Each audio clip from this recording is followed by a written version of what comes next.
Hello everyone, আসসালামু আলাইকুম। Welcome back to another vlog. তো আজকের ভ্লগটা আমি ভালোই দেরি করে শুরু করতেছি, এখন 2টার উপরে বাজে। আজকের ভ্লগটা হচ্ছে আজকের ভ্লগে আমি শেয়ার করব যে আমি এতদিন কেন ইনঅ্যাক্টিভ ছিলাম। সো এই তো এখন হচ্ছে আমি নামাজ পড়বো, নামাজ পড়ে তারপরে খাওয়া দাওয়া করবো। এখন হচ্ছে সন্ধ্যা হয়ে গেছে, মানে একটু পরেই আজান দিবে মাগরিবের।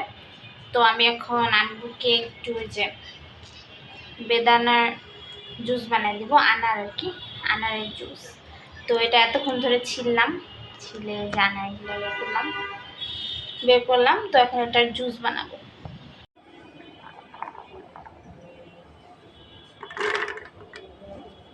পুরাটা নিব না, হাফ নিচ্ছি, বাকি হাফ পরে আবার দিব।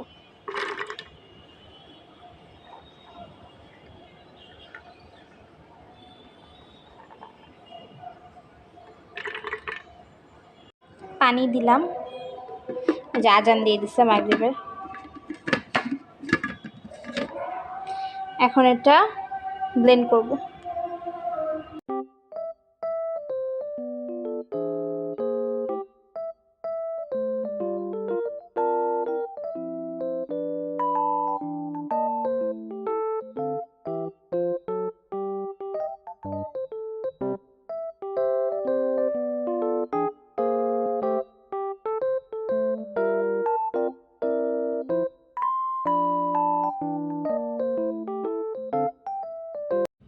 সো এখন আমি একটু শেয়ার করি যে আমি এতদিন মানে কেন ইনঅ্যাক্টিভ ছিলাম।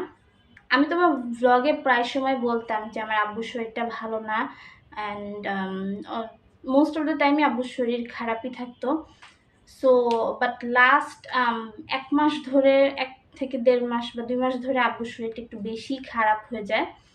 মানে আব্বু হচ্ছে ঠিকমতো চলাফেরা করতে পারতো না, আব্বুর মাথা ঘুরাইতো খালি, তারপরে মানে অনেক রকম সমস্যা, আব্বুর গায়ে ব্যথা সবসময়, অনেক রকম সমস্যা হচ্ছিল আব্বুর।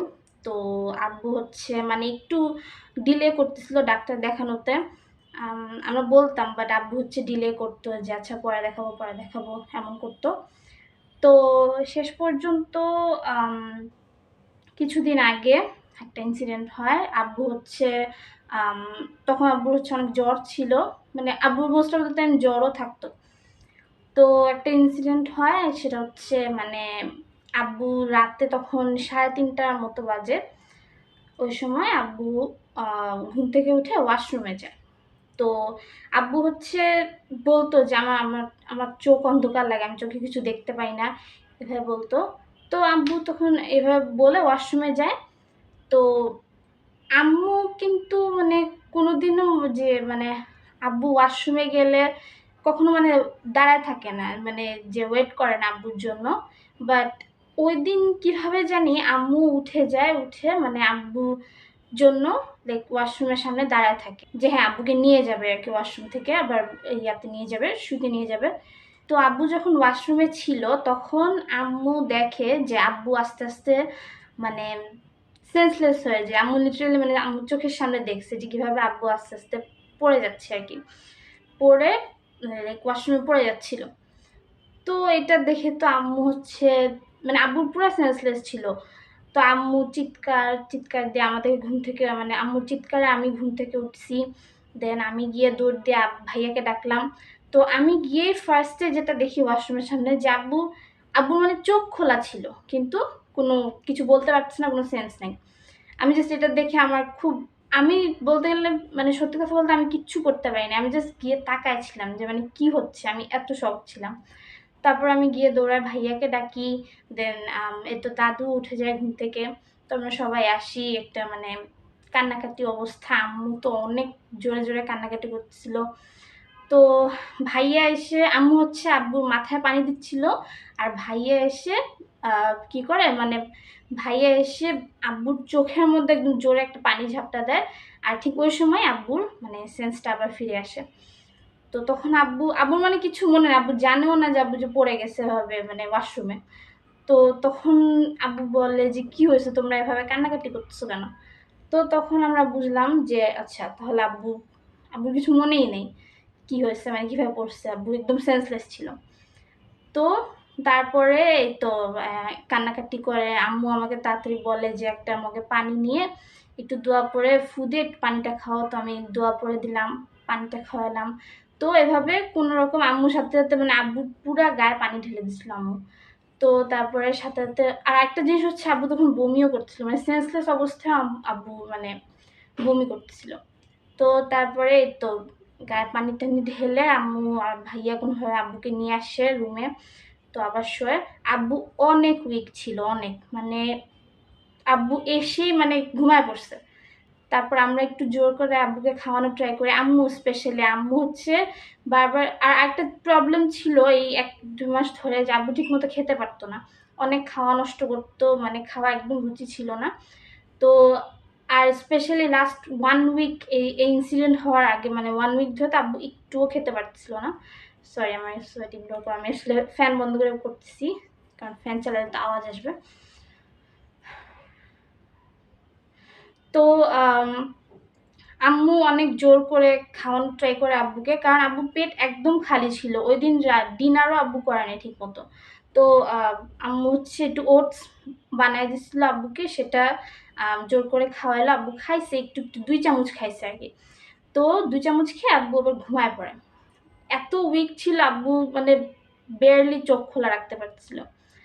তো ঘুমায় পড়ে, ঘুম থেকে উঠে আম্মু কিন্তু অনেক অস্থির হয়ে গেছিল। আম্মু মানে তখনই আব্বুকে ডাক্তারের কাছে নিয়ে যাবে, কিন্তু আমরা হচ্ছে আম্মুকে বলছিলাম যে আচ্ছা আম্মু, আব্বু একটু ঘুমাক, ঘুম থেকে উঠুক, তারপর যাওয়া হবে ডাক্তারের কাছে। কিন্তু আম্মু অস্থির, আম্মু মানে তখনই নিয়ে যাবে। আম্মু নিজেই ঘুমাইতে পারছিল। আমরা আম্মুকে বলছি, তখন কিন্তু ভোরবেলা, আমরা আম্মুকে বলছিলাম যে আম্মু তুমি একটু ঘুমাও, কিছু হবে না। বাট আম্মু মানবেই না। তো সে আম্মু ঘুমায় নাই। তো কিছুক্ষণ পর আব্বু উঠে যায়, ঘুম থেকে উঠে আব্বু আবার বমি করে, মানে যে 2 চামচ ওটসটা খাওয়াইছিলাম সেটাই আবার বমি করে ফেলে দেয়। তো তারপরে কয়েকবার ওই দিন সকালে বমি হয়, পানি খায় সেটাও বমি করে ফালাই দিচ্ছিল। তো এই তো এভাবেই। আর তারপর যখন পানিটা ফেলে দেয় বমি করে, তখনই একদম আমরা সিরিয়াস হয়ে যাই। আম্মু বলছে আর কোনোভাবেই তোমার আব্বুকে আমি বাসায় রাখবো না। তো আম্মুর সাথে সাথে ডক্টরকে ফোন দিয়ে সব ঠিক করে ডক্টর বলছে যে আচ্ছা তুমি এখনই নিয়ে আসো হসপিটালে, ওকে ভর্তি করতে হবে। তো তারপরে নিয়ে যায় হসপিটালে নিতেও মানে কোনোভাবে আব্বুকে ঘুম থেকে উঠাইছি, কারণ এত উইক আব্বু চলতে পারতেছে না। আব্বুকে লিফটেও আমরা একটা চেয়ার দিয়ে দিছিলাম, চেয়ারে করে লিফটে নামছে নিচে। তো এই তো তারপর হসপিটালে নিয়ে যায়, নিয়ে সাথে সাথে ভর্তি করে, সিসিইউতে ভর্তি করে। করানোর পর এই তো তারপর সব টেস্ট করার পর জানা যায় যে আব্বুর হিমোগ্লোবিন কম ছিল। আব্বু হচ্ছে 4.3 হিমোগ্লোবিন ছিল। তো ডক্টর বলছে যে অন্য কিছু দেখার আগে, সবার আগে যেটা করতে হবে সেটা হচ্ছে ব্লাড দিতে হবে, হিমোগ্লোবিনটা বাড়াইতে হবে, তারপর অন্য প্রবলেম দেখা যাবে। তো সেটাই করা হয়। ওই দিনই হচ্ছে 1 ব্যাগ ব্লাড দেওয়া হয়। আব্বুকে বলছিল যে মিনিমাম 5 ব্যাগ দিতে। তো এগুলা নিয়েই একটু স্ট্রেস ছিলাম। আব্বুর শরীর খারাপ ছিল অনেক, অ্যান্ড আব্বু টোটাল 4 দিন হসপিটালে থাকে। আপনারা যারা জানেন তারা হয়তো বুঝবেন যে হিমোগ্লোবিন 4 হওয়া এটা অনেক কম, অনেক কম। ডাক্তাররা বারবার বলতেছিল যে আপনি কিভাবে মানে হসপিটাল পর্যন্ত আসছেন, এটাই অবাক করা বিষয় আর কি। তো এই তো আল্লাহ রক্ষা করছে আর কি। তো আপনারা দোয়া করবেন আমার আব্বুর জন্য। আমার আব্বু রিকভার করতেছে আস্তে আস্তে, সময় লাগবে, এটা এত তাড়াতাড়ি ঠিক হবে না, সময় লাগবে। তো আপনারা দোয়া করবেন। অ্যান্ড এই টাফ টাইমে আমি আবারও বুঝতে পারছি যে ফ্যামিলি কতটা ইম্পর্টেন্ট। আমি এটা বুঝতে পারছি, কারণ আমাদের ফ্যামিলি অনেক সাপোর্ট করছে আমাদেরকে, অ্যান্ড মানে অনেকভাবে সাপোর্ট করছে, যেটা বলার মতো না। অ্যান্ড সবাই মানে আমার দাদা বাড়ি, নানা বাড়ি, সবার দিক দিয়ে, সব দিকে মানে সবাই অনেক খোঁজ খবর নিচ্ছে, সাপোর্ট করছে আমাদেরকে অনেক।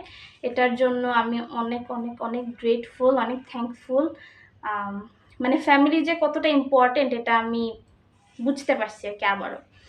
তো সবার কাছে আমি অনেক থ্যাঙ্কফুল, অ্যান্ড মোস্ট ইম্পর্টেন্টলি আমি আল্লাহর কাছে থ্যাঙ্কফুল যে আল্লাহ আমাদেরকে রক্ষা করছে এরকম একটা সিচুয়েশন থেকে। সো এই তো এটা একটা মানে স্টোরি টাইম শেয়ার করলাম আপনাদের সাথে যে কি হয়েছে। একটা কথা বলবো, আপনারা কখনো কোনো রোগকে অবহেলা করবেন না। যদি কোনো প্রবলেম দেখা যায় শরীরে, আপনারা ট্রাই করবেন যত তাড়াতাড়ি সম্ভব ডক্টর দেখানোর, যেন জিনিসটা আর না বাড়ে। বাট যেটা আমার আব্বু করছে আর কি, আমার আব্বু অনেক ডিলে করছে ডক্টর দেখাতে, এজন্য জিনিসগুলা মানে বেড়ে গেছে। তো তো আমি একটা কথাই বলবো, আপনারা রোগ অবহেলা করবেন না। যদি কোনো সমস্যা হয় যত তাড়াতাড়ি সম্ভব ডক্টর দেখাবেন। তো আপনারা ভালো থাকবেন, সুস্থ থাকবেন। দেখা হবে আবারও নতুন একটা ভিডিওতে ইনশাল্লাহ। আমি সত্যি এখন একদম ডিটারমাইন্ড যে আমি রেগুলার ভিডিও দিব। তো আপনারা সাপোর্ট করবেন। আল্লাহ হাফেজ, বাই বাই।